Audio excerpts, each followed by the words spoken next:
Allez, dans cette deuxième vidéo, nous allons voir comment remplir donc la ligne distance de réaction en mètres.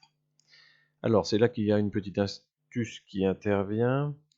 Pour la remplir, on va utiliser la formule de la distance, c'est-à-dire la vitesse multipliée par le temps. Ici, c'est la distance de réaction, donc on utilisera le temps de réaction.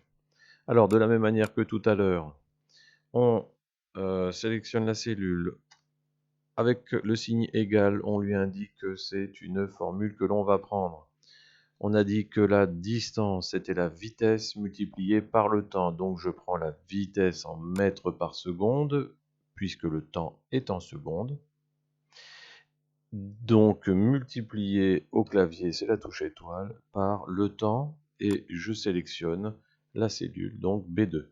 Vous faites entrer et vous vous rendez compte que, en fait, en l'espace d'1,5 seconde, si la voiture roule à 30 km/h, elle aura parcouru 12,5 mètres.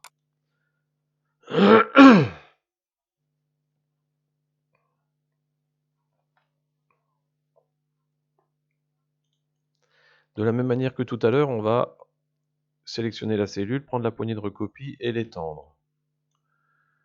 Et là, on s'aperçoit visiblement qu'il y a un problème dans le calcul qui a été fait. Regardons un petit peu dans la cellule où le premier 0 est indiqué.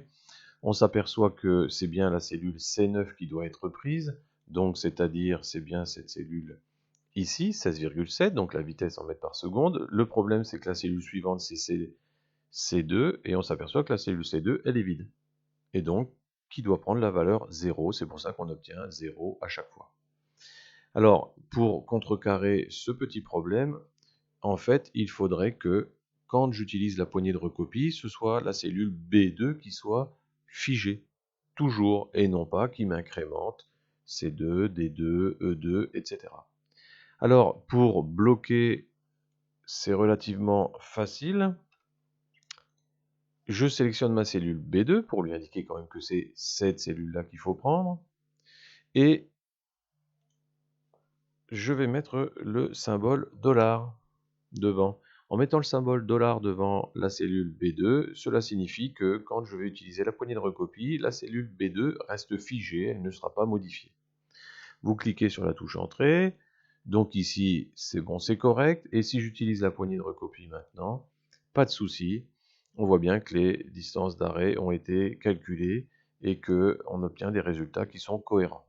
Si je regarde dans ma barre de formule, ici ça a bien été modifié D9, mais ici c'est toujours B2, et ainsi de suite, E9 toujours B2, F9 toujours B2, etc., etc. Voilà comment on fixe dans une formule une cellule en utilisant le symbole $.